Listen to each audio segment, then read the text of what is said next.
बहुत समय पहले की बात है। एक छोटे से गांव में रामू नाम का एक किसान रहता था। रामू गरीब था, लेकिन मेहनती और ईमानदार था। वह अपने छोटे से खेत में काम करता और किसी तरह अपने परिवार का गुजारा चलाता। गांव के लोग रामू को उसकी सादगी और परिश्रम के लिए पसंद करते थे। पर रामू के जीवन में सब कुछ ठीक नहीं था। गांव के बाहर एक घना जंगल था, जिसके बारे में कहा जाता था कि वहां एक चुड़ैल का वास है। कई गांव वालों ने उस जंगल के पास जाकर वापस न लौटने की कहानियां सुनाई थीं। रामू इन कहानियों पर ज्यादा ध्यान नहीं देता था। उसे अपने खेत और परिवार की चिंता थी। एक दिन रामू के खेत में अचानक सूखा पड़ गया और उसकी फसलें बर्बाद हो गईं। यह उसके लिए एक बहुत बड़ा झटका था। अब उसके पास न तो खाने के लिए कुछ था और न ही परिवार की देखभाल के लिए पैसा। रामू बहुत परेशान हो गया और सोचा कि वह क्या करे। रामू ने गांव के कुछ बड़े बुजुर्गों से मदद मांगी, लेकिन वे खुद भी गरीबी में जी रहे थे, इसलिए कोई उसकी मदद नहीं कर पाया।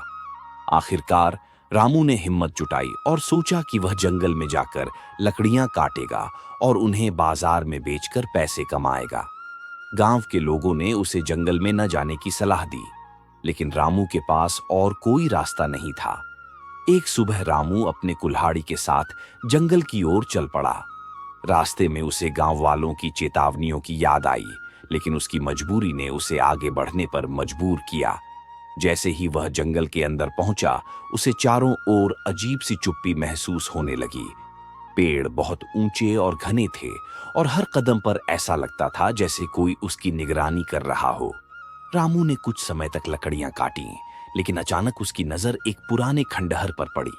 खंडहर काफी डरावना था और उसके आसपास एक अजीब सी ठंडी हवा बह रही थी। रामू ने सोचा कि शायद यह वही जगह है जहां चुड़ैल का वास है, लेकिन उसके पास समय कम था और वह जल्दी से लकड़ियां इकट्ठा करने में जुट गया। अचानक उसे एक औरत की हंसी सुनाई दी। रामू ने चारों ओर देखा, लेकिन वहां कोई नहीं था। फिर अचानक से एक छाया उसके सामने आ गई। ये एक लंबी, पतली और सफेद साड़ी पहने हुए महिला थी। उसकी आंखें लाल थीं और बाल बिखरे हुए थे। रामू समझ गया कि यह चुड़ैल है।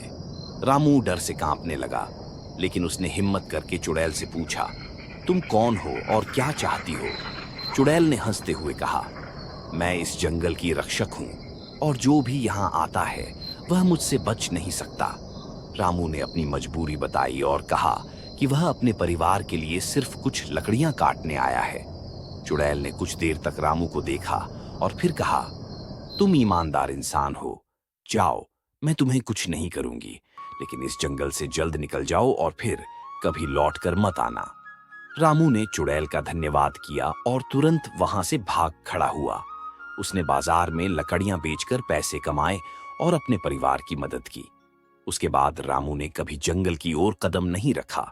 गांव के लोग उसकी बहादुरी की कहानी सुनते रहे, लेकिन रामू जानता था कि उसकी जान सिर्फ उसकी ईमानदारी और चुड़ैल की दया के कारण बची थी।